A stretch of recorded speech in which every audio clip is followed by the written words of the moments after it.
بسم الله الرحمن الرحيم. الحمد لله الذي أنزل على عبده الكتاب ولم يجعل له عوجا قيما لينذر بأسا شديدا من لدنه ويبشر المؤمنين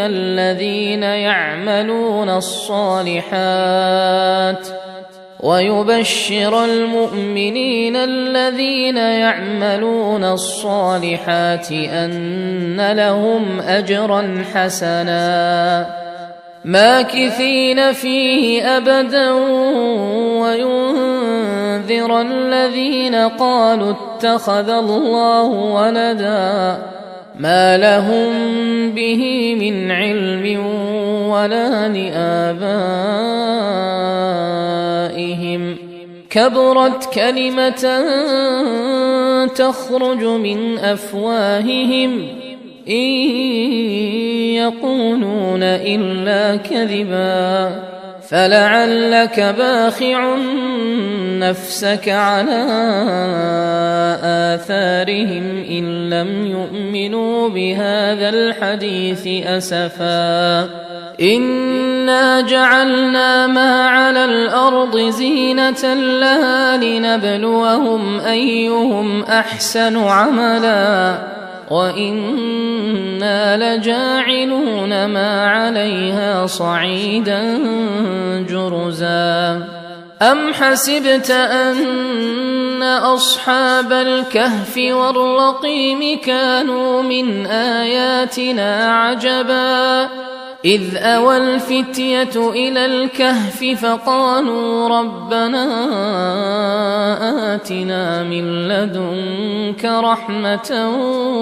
وهيئ لنا من أمرنا رشدا فضربنا على آذانهم في الكهف سنين عددا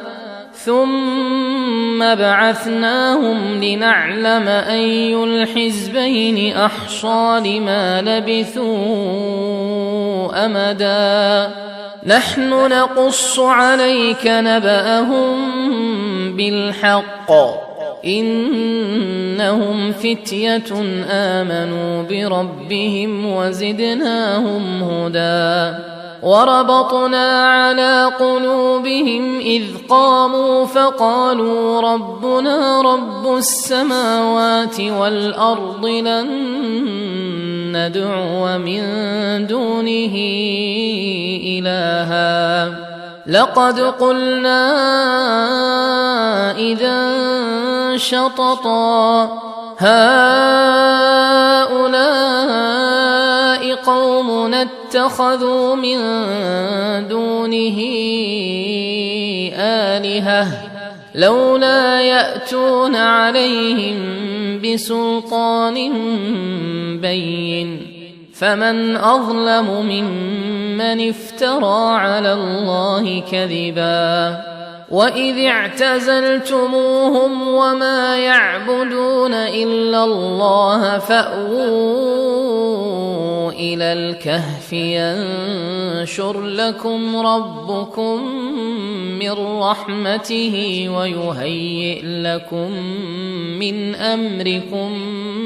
مرفقا وترى الشمس إذا طلعت تزاور عن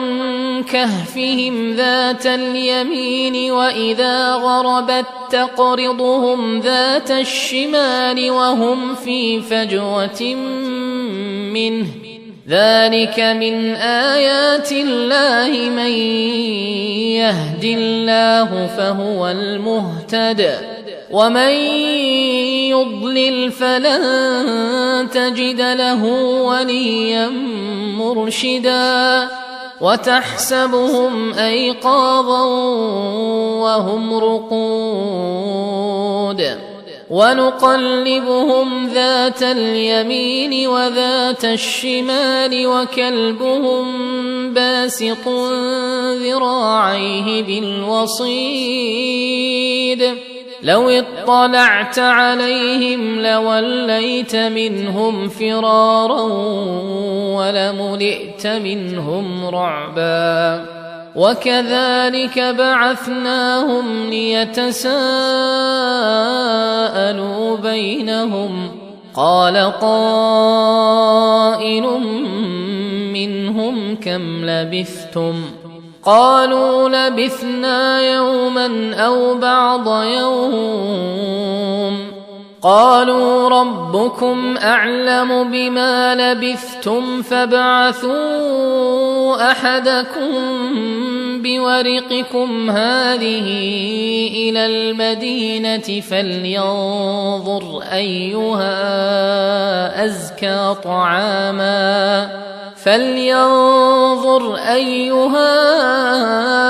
أزكى طعاما فليأتكم برزق منه وليتلطف ولا يشعرن بكم أحدا إنهم إن يظهروا عليكم يرجموكم أو يعيدوكم في ملتهم ولن تفلحوا إذا أبدا وكذلك أعثرنا عليهم ليعلموا أن وعد الله حق وأن الساعة لا ريب فيها إذ يتنازعون بينهم أمرهم فقالوا ابنوا عليهم بنيانا ربهم أعلم بهم قال الذين غلبوا على أمرهم لنتخذن عليهم مسجدا سيقولون ثلاثة رابعهم كلبهم ويقولون خمسة سادسهم كلبهم رجما بالغيب ويقولون سبعة وثامنهم كلبهم قل ربي أعلم بعدتهم ما يعلمهم إلا قليل فلا تمار فيهم إلا مراء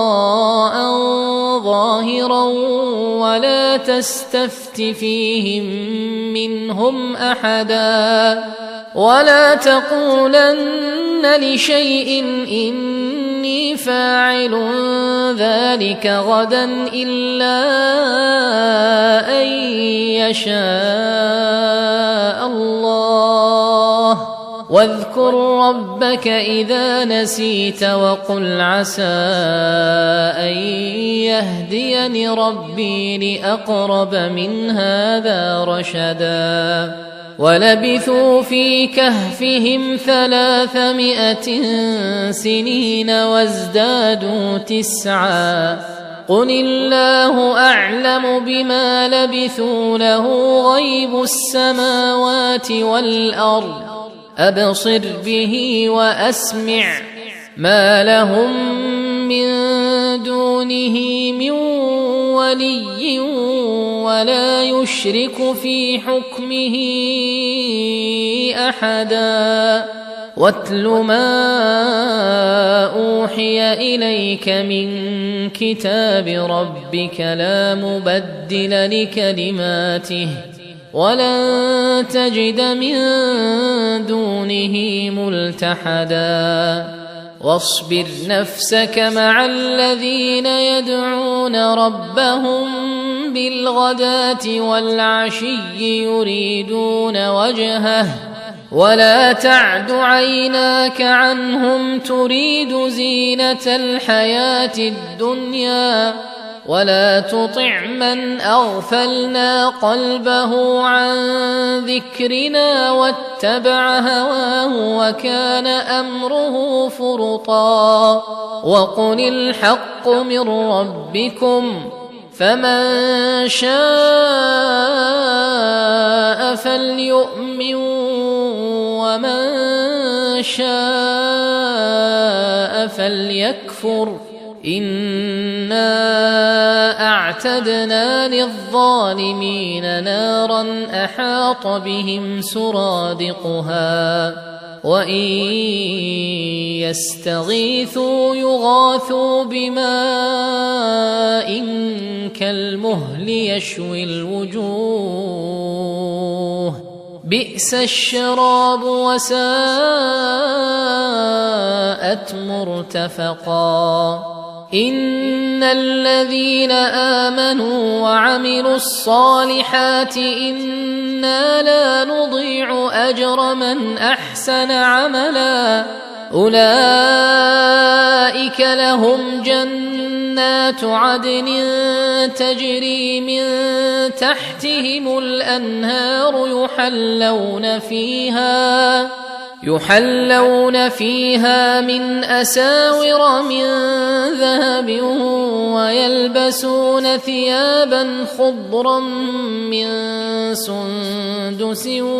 وإستبرق متكئين فيها على الأرائك نعم الثواب وحسنت مرتفقا واضرب لهم مثلا الرجلين جعلنا لأحدهما جنتين من أعناب وحففناهما بنخل وجعلنا بينهما زرعا كلتا الجنتين آتت أكلها ولم تظلم منه شيئا وفجرنا خلالهما نهرا وكان له ثمر فقال لصاحبه وهو يحاوره أنا أكثر منك مالا وأعز نفرا ودخل جنته وهو ظالم لنفسه قال ما أظن أن تبيد هذه أبدا وما أظن الساعة قائمة ولئن رددت إلى ربي لأجدن خيرا منها منقلبا قال له صاحبه وهو يحاوره أكفرت بالذي خلقك من تراب ثم من نطفة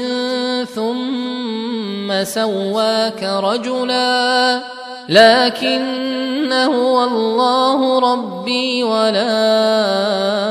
أشرك بربي أحدا ولولا إذ دخلت جنتك قلت ما شاء الله لا قوة إلا بالله إن ترني أنا أقل منك مالا وولدا فعسى ربي أن يؤتيني خيرا من جنتك ويرسل عليها حسبانا من السماء فتصبح صعيدا زلقا أو يصبح ماؤها غورا فلن تستطيع له طلبا وأحيط بثمره فأصبح يقلب كفيه على ما أنفق فيها وهي خاوية على عروشها ويقول يا ليتني لم أشرك بربي أحدا ولم تكن له فئة ينصرونه من دون الله وما كان منتصرا هنالك الولاية لله الحق هو خير ثوابا وخير عقبا واضرب لهم مثل الحياة الدنيا كماء إن أنزلناه من السماء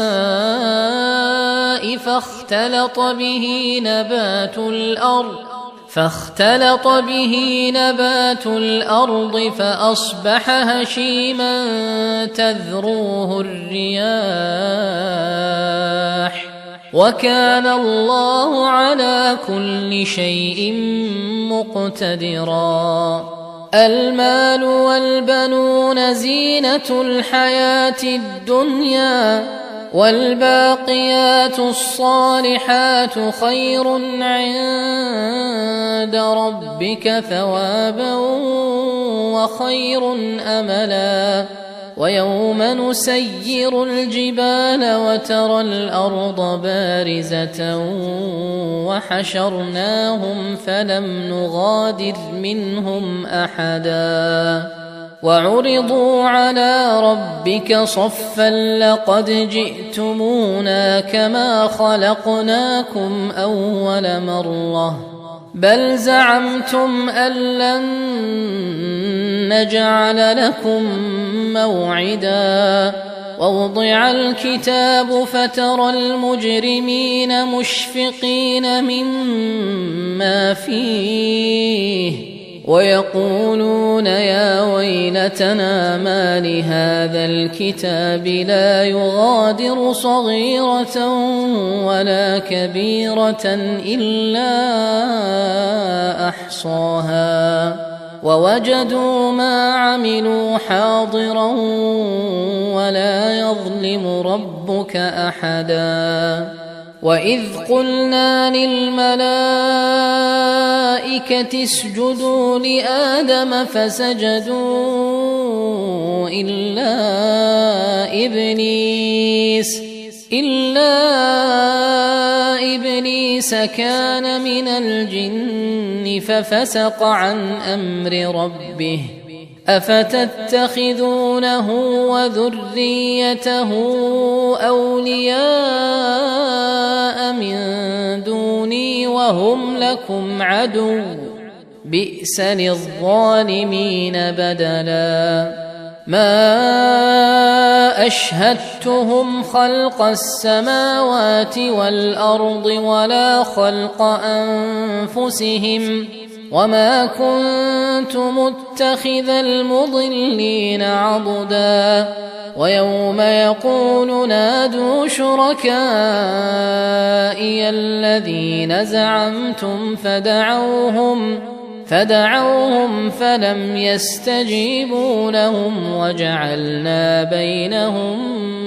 موبقا ورأى المجرمون النار فظنوا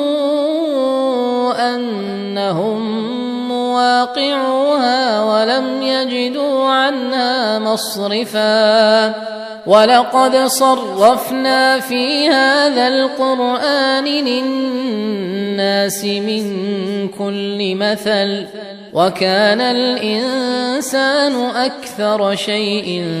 جدلا وما منع الناس أن يؤمنوا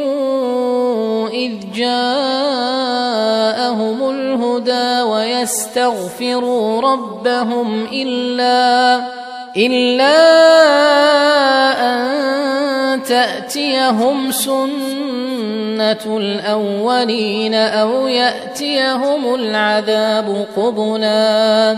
وما نرسل المرسلين إلا مبشرين ومنذرين ويجادل الذين كفروا بالباطل ليدحضوا به الحق واتخذوا آياتي وما أنذروا هزوا ومن أظلم ممن ذكر بآيات ربه فأعرض عنها ونسي ما قدمت يداه إنا جعلنا على قلوبهم أكنة أن يفقهوه وفي آذانهم وقرا وإن تدعهم إلى الهدى فلن يهتدوا إذن أبدا وربك الغفور ذو الرحمة لو يؤاخذهم بما كسبوا لعجل لهم العذاب بل لهم موعد لن يجدوا من دونه موئلا وتلك القرى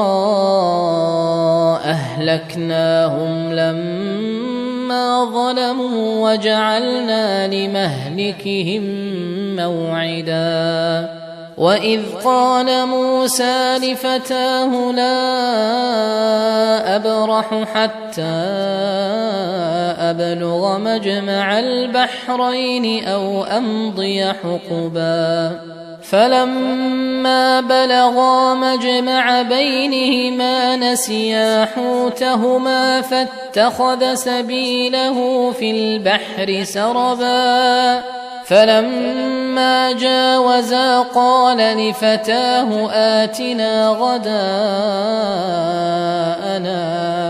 لقد لقينا من سفرنا هذا نصبا قال أرأيت إذ أوينا إلى الصخرة فإني نسيت الحوت وما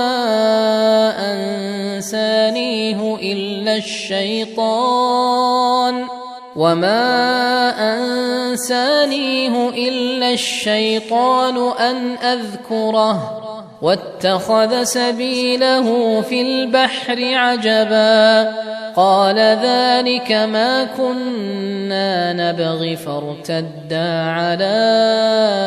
آثارهما قصصا فوجدا عبدا من عبادنا آتيناه رحمة من عندنا وعلمناه من لدنا علما قال له موسى هل أتبعك على أن تعلمني مما علمت رشدا قال إنك لن تستطيع معي صبرا وكيف تصبر على ما لم تحط به خبرا قال ستجدني إن شاء الله صابرا ولا أعصي لك أمرا قال فإن اتبعتني فلا تسألني عن شيء حتى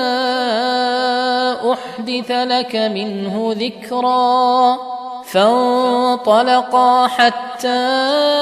إذا ركبا في السفينة خرقها قال أخرقتها لتغرق أهلها لقد جئت شيئا إمرا قال ألم أقل إنك لن تستطيع معي صبرا قال لا تؤاخذني بما نسيت ولا ترهقني من أمري عسرا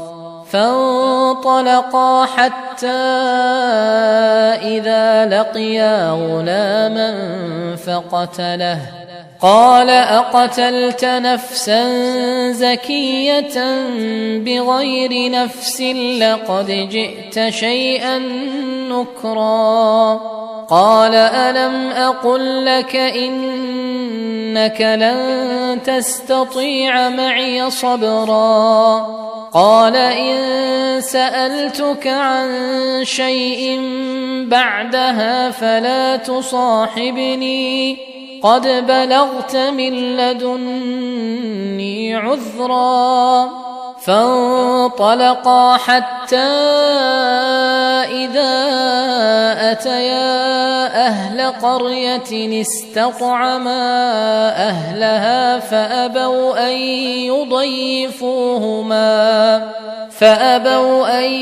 يضيفوهما فوجدا فيها جدارا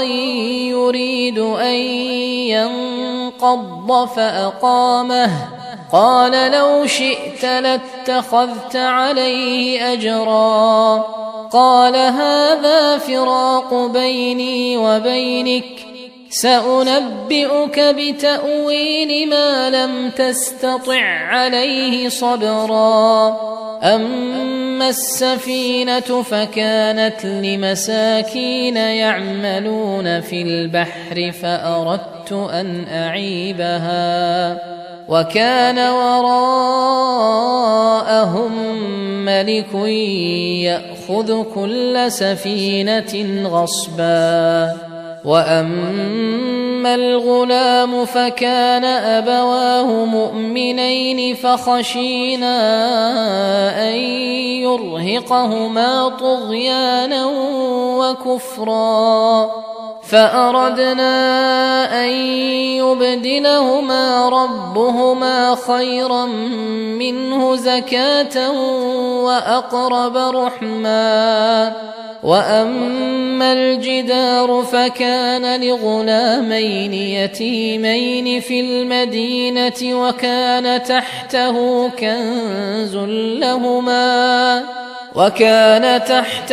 كنز لهما وكان أبوهما صالحا فأراد ربك أن يبلغا أشدهما ويستخرجا كنزهما رحمة من ربك وما فعلته عن أمري ذلك تأويل ما لم تسطع عليه صبرا ويسألونك عن ذي القرنين قل سأتلو عليكم منه ذكرا إنا مكنا له في الأرض وآتيناه من كل شيء سببا فأتبع سببا حتى إذا بلغ مغرب الشمس وجدها تغرب في عين حمئة ووجد عندها قوما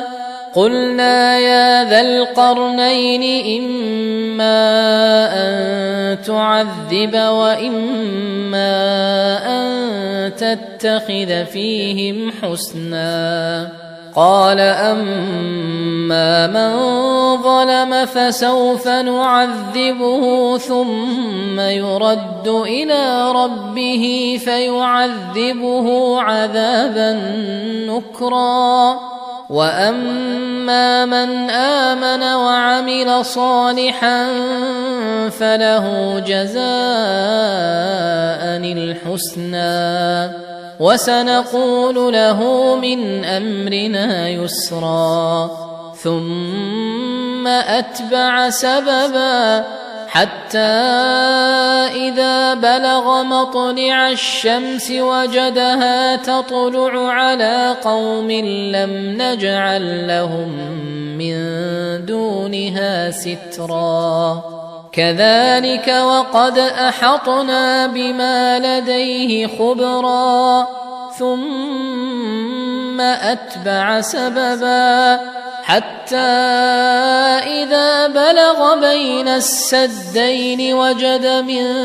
دونهما قوما لا يكادون يفقهون قولا قالوا يا ذا القرنين إن يأجوج ومأجوج مفسدون في الأرض فهل نجعل لك خرجا على أن تجعل بيننا وبينهم سدا قال ما مكني فيه ربي خير فأعينوني بقوة أجعل بينكم وبينهم ردما آتوني زبر الحديد حتى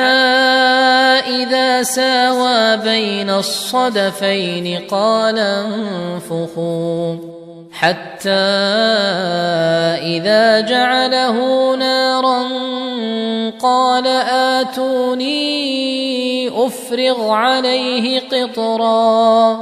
فما استطاعوا أن يظهروه وما استطاعوا له نقبا قال هذا رحمة من ربي فإذا جاء وعد ربي جعله دكاء وكان وعد ربي حقا